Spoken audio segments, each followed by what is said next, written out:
Hey everyone, what a great time we are having at the annual Women of Wisdom Conference. It's so great to be meeting with so many people, to be seeing so many people again that we've seen before. And our theme this year is creating a better world. And not just the handful of people, you know, the Wayne Dyers of the world, but every one of us has the ability and the potential to help other people to create a better world. Karen Joy Fletcher joining me here today. And, you know, for many of us, when we think about our lives, when we think about, think about the name Karen Joy. Karen Joy. I mean, there's an energy and a vibration that you get from that. Then I get to sit across this individual who is doing phenomenal things in the world. And it doesn't get any happier than you, right? I want to be having whatever you're having. Thank you for joining me here today. My pleasure. It's great to be here. I want to ask you about what you just left. You just finished a workshop, right? Yes. All right. And you're all happy. And there's Yes. a reason you're happy. Yes. Tell everybody what the workshop was about. And there's a reason, you'll see why I'm asking you to tell folks about this. Go ahead. Great. So I just gave a workshop it's called Qi Gong and the Goddess, Learning Directly from Nature. And in this workshop, it's a way of expressing, of sharing some of my deep passions. So Qigong is a tool we use to cleanse our bodies, cleanse our minds and spirits and souls, and then we receive. Yes. And develop ourselves. It's a whole self-development system. And this system of practice comes from nature. It comes from observing the power of nature, the cycles of nature, the different life forms. We do a lot with trees, big tree meditation in my particular lineage of Qigong that I practice and teach. And so my passion is bringing this practice back outside and empowering people to cultivate their own relationship with my greatest teacher, and I believe is our greatest teacher of Mother Earth. Yes, yes. I want to talk to you about this because a number of years ago, I lived at Green Lake.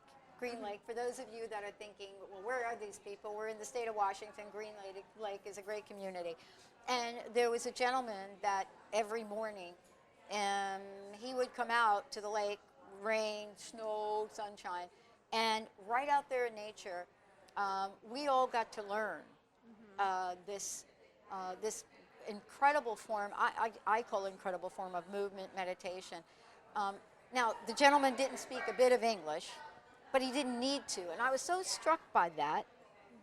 And then I found out later that, you know, he had to flee the country that he was born in because of the persecution around this.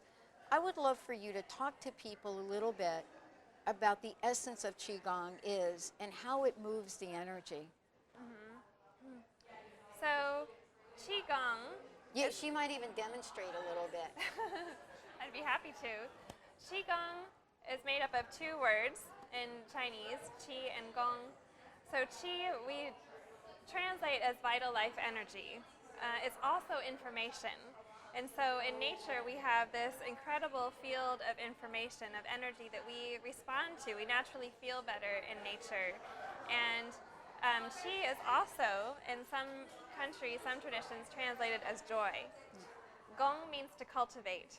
So this practice is a cultivation of, for me, it's a path of joy. And I have my whole story of how I came to that understanding of Qigong. Well, we want to hear your story, too. So, you know, I mean, this isn't it how we learn, though, through our stories? Definitely. You know, I have learned in the past couple of years how important it is to share stories. So I'd love for you to talk about your story, and I get to just sit here and do nothing and watch you talk about that.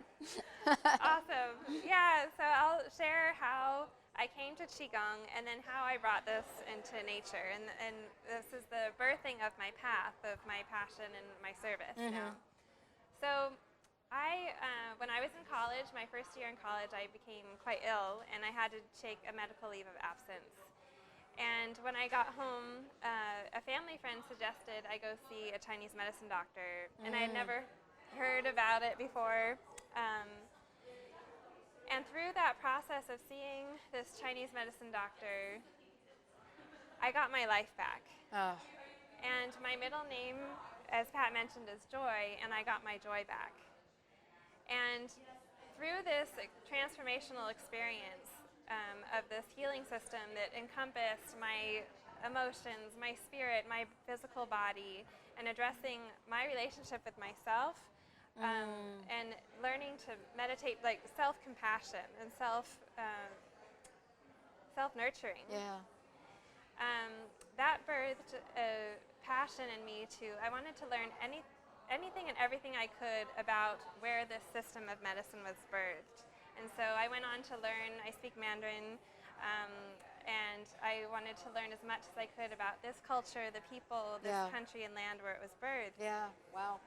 And my doctor told me about Qigong as a practice that I could help myself with. So that planted a seed. I desired to be able to, I had a dream of meeting and studying with a master in China. And it took 10 years, and I had met other teachers, but in 10 years I did meet my grandmaster. Wow. What was, can I ask you, what was that like? I just want to stop for a moment, because, you know, what I love about this, Karen, is I love the fact that I get to hear your story about having a vision, having a dream, and then having it come to life. And, you know, that's why we're doing this series, is we want to infuse hope in people now. And hopefully with that, trust. So what was that moment like? Can you remember it? Can you describe it? How did you feel? What was going on in your body? Yes, so definitely. And there's some, well, it definitely wasn't a straight path. But the unfolding, when I did meet him, it was, there were several synchronicities that happened to allow me to even go. When I first heard about him in the teachings,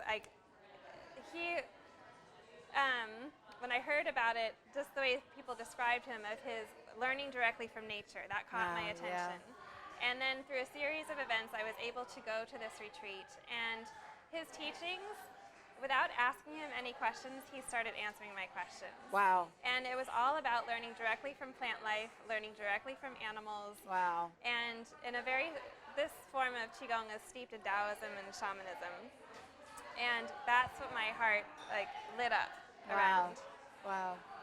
And it was after the retreat that I emailed our Grandmaster, Ximing Tang, about a question. And he emailed back. Wow. And said,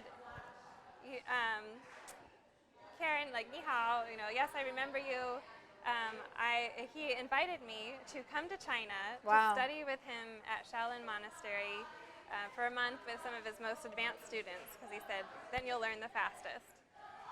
And then he said, consider this option. You continue traveling and studying for 2 weeks, then you meet me in Beijing and travel with me to Germany, Hungary, Switzerland, Slovakia. Oh my goodness. You'll learn all 4 levels of ZYQ. Wow. And I'll pay your room and board, and then you go back to the States and teach. I have to ask you, what was going through your mind? Did you have to go back and make sure you understood what that invitation, I mean, did you think maybe you misunderstood, or? It was, I had just been at this class where we were learning how to do clairvoyant readings. Wow. And I felt I was about to go travel, and I asked this woman about preparing, and she did a reading. She said, you don't need to prepare anything. It's just going to happen. And that's when I came home and read the email. Wow. And I was filled with awe. And the magic is real. Wow. And that dreams, we don't need to know how they're going to happen. But as long, and that's a dream I held in my heart. I never even spoke it to anybody. Wow. And it happened in a more magical way than I could have ever imagined. Oh my gosh. You know, in the backdrop, we can hear people really celebrating here, getting their juice on here, their excitement on here. You know, for those of us that have been around the planet for a while, sometimes we go through life not thinking we can be inspired again. You know what I mean? Yes. You know, giving up on the dream. given up on the excitement, given up on so many things in life. And you know, we've come through some tough years here. You know, a lot of my friends, a lot of people I know, one of them, a prominent speaker, ended up homeless. So I want to ask you a question. What have you discovered in Qigong and the work that you do? What have you discovered about how you can help people be inspired so that they can create a better world?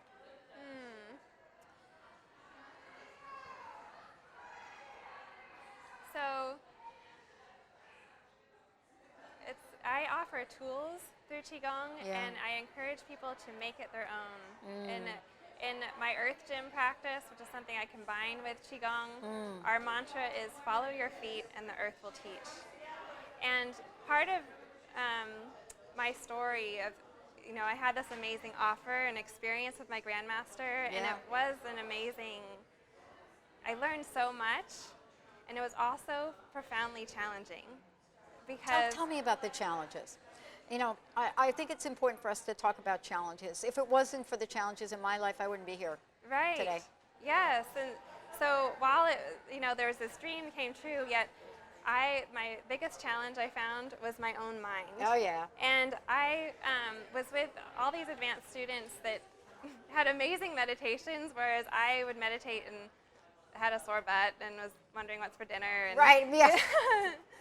And you know, we were traveling to different countries. There's like this one meditation where Mingtong's like, okay, well, this one, I'm going to help you find the switch to turn off your mind. We're going to stimulate your creativity. Wow. And I was like, this is it. I'll get it. It's But the no. magic. Oh, you were going to get the little secret. Right. So, but I kept having these experiences of, like, I felt like I wasn't doing it right. Like, 'cause the woman in front of me, we finished that meditation, she's like, my third eye opened, and somebody else had this other, and I was like, oh, like, maybe something's wrong with me, and maybe I'm doing this wrong. And so I went and talked to my grandmaster, and he said, no, well, he sighed. Linda does that all the time to me, by the way. Yeah. So now we're going to find out what it means. Go ahead. He told me 3 words. He said, just do it. And so I took his advice and followed what he said, but I did it from a place of efforting and of of pushing myself and trying to get it right. And I just wanted confirmation that I was okay, like that there wasn't something fundamentally wrong with me. And my experience is my well-being went down the drain, and my joy was sapped. And after traveling with him, I was filled with so much that he had given me that I desired to share, yet I had this feeling from here that I can't do it. Like I can't, I don't know how.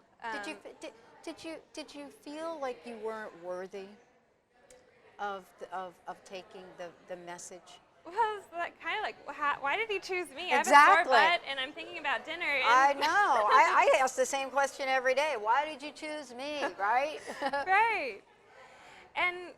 But it was all part of the path. And I actually got quite depressed. And but when I hit bottom, I realized what I was doing, and that for me, this practice was a practice of cultivating joy. And I made a choice that I am going to do my practice, but only do those things that I feel joy. And I also took my practice outside, because when I was in that, I was anxious depression, and I couldn't stand to be inside. I felt anxious, and as soon as I stepped out, my body would relax. I felt connected to life around me. I could hear the breeze, see the trees. Like I was connected to something greater than me, and I could feel a sense of ease. And so that's when I started to bring my practice outside. And like this gentleman you mentioned, in all weathers. And over time, I met other teachers like Mick Dodge, known as Barefoot Sensei, and I've traveled more and deeper into the wilderness, and that was a whole path. But that choice of hitting bottom making a conscious choice that this practice is one of cultivating joy. And so when I share Qigong, I share it as a joy cultivation, and that these are simple tools. My grandmaster talks about it as a simple life science. Yes. Truth simple, falsity ever complex.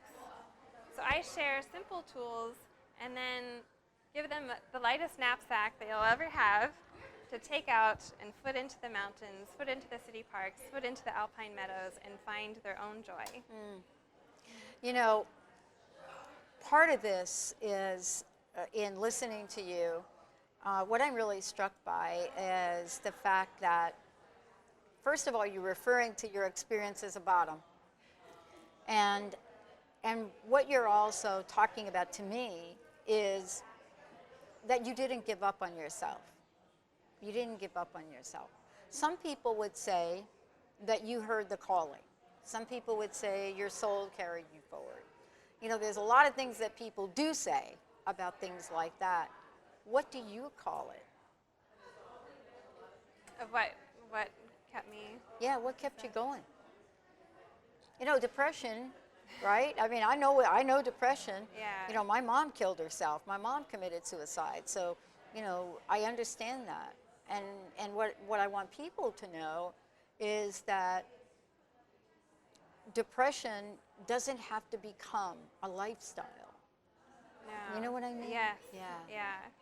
Yes, depression is run in my family as well, and I've Right. gone through several. And what kept me going, one is my family and community. Yeah. Always showing their unwavering support and love. Two is that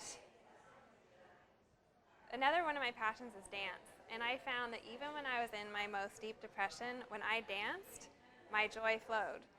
Like, it was like no depression. I know, I'm like that too. And you know, I don't care what it is. I mean, I like hip. I know, what is it about that? Some days I think I'm like J-Lo. You know, like I think I'm like Patty from the Bronx or something like that. But is it the movement, or do you think it's because dance music has multiple sensitivities? How would you describe that for yourself? For me, it was dance provided an opening for me to escape my mind. Oh, right. Because my mind is where my depression was, Yeah. and then it affected my whole body. But in dance, I didn't think, and I trusted my body in dance. I've been dancing since I was a little girl, so I just naturally went into trusting Right. movement, trusting flow. Right. And so I had, even at rock bottom, I had this felt sense in my being, even if it was just a tiny glimpse or holding onto a string of somebody else reminding me that there is something Exactly. greater Wow, yeah. than what my mind is telling me in that Yeah. moment. Would you describe your journey as a spiritual one? Yes. Have you always been spiritual? I believe we're spiritual beings. Ah, so yes. there we go. There you go. Yes. This is not a quiz or anything. Don't worry about it. Well, you know, I mean, it's interesting because I kind of look at the same thing. And when people talk to me about it, I don't really think about it. I do believe we're spiritual beings. But I have to go back and think, when did I first not think about being a spiritual being? But when did I know it, like, without doing a thing? Do you see what I'm saying? A knowing. And did that knowing help you rise up above the depression? Yes, because I had experienced it before. So it was, again, these threads. Yes. And then also my community reminding me Yeah. of what I already know. Yeah. And trusting, because doubt is what was pulling me down. And so having the reminders of trusting and of faith, of what I did, my bones know something greater. It's in the cells, isn't it? It is. It's in your cells. So I want to ask you, our theme is a better world. You know, it's really interesting. When we started to talk about that theme for what we wanted to do, people said, they said, Pat, is that the best you could do? You know, is that the most creative theme? And I said, you know, there's something in simplicity that is so important for me. And I wanted to ask you, you know, how do you see your future, your vision, your contribution? How do you see the way you might contribute to creating a better world?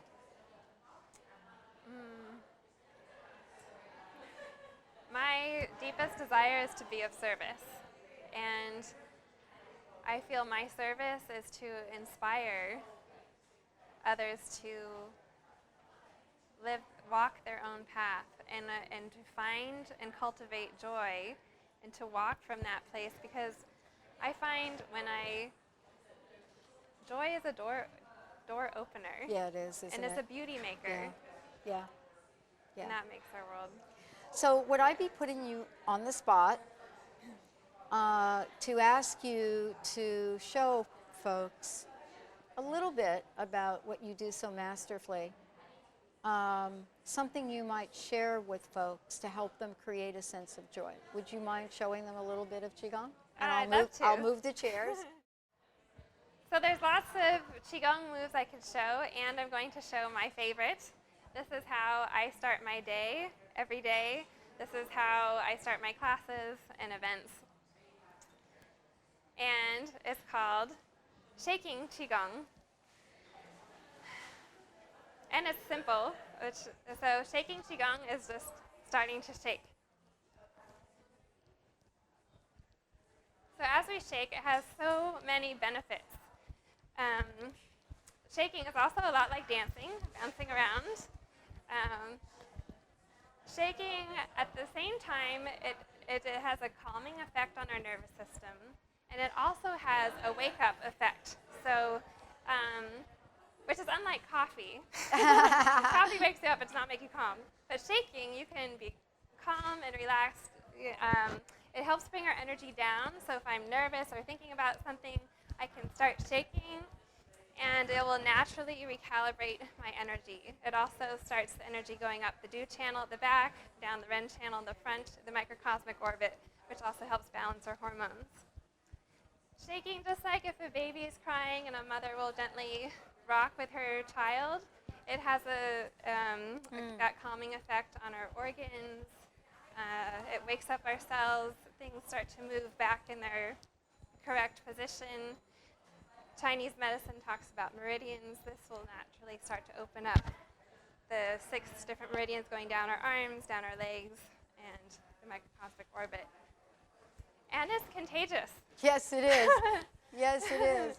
We're all kind of doing this, as we're watching you. It's hard not to, isn't it, Right. Karen? It's like hard not to. So if people just do this one practice, it has so many benefits. And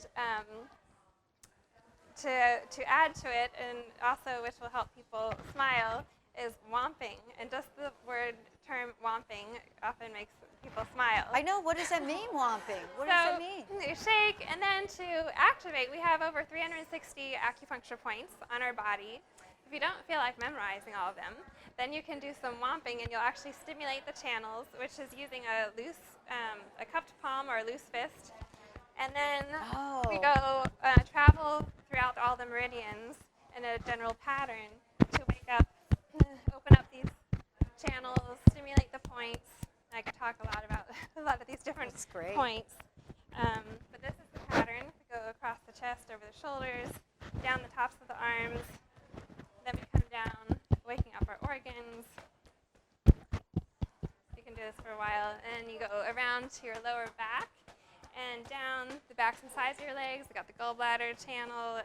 There are channels around the ankles, up inside. And you can do that a few times. It's really good. And it's a way, shaking is also like a reset button. Yes. Like the computer, it's like not doing anything, thing spins around and around. Well, I want to thank you. I want to thank you for taking the time out and joining me here today. Tell folks the best way to find out more about you. So my website is qidancing.com. It's qidancing.com. I'm also on Facebook, and I have my local classes and blog. I have a blog on my Chinese adventures at qidancer.blogspot.com. And folks can work with you here regionally? Yes, they can work with me regionally. I also lead Qigong and wilderness treks in China. Thank you so much. Thank you, Dr. It's so good to see you. You Thank too. you. All right, folks, we'll be right back.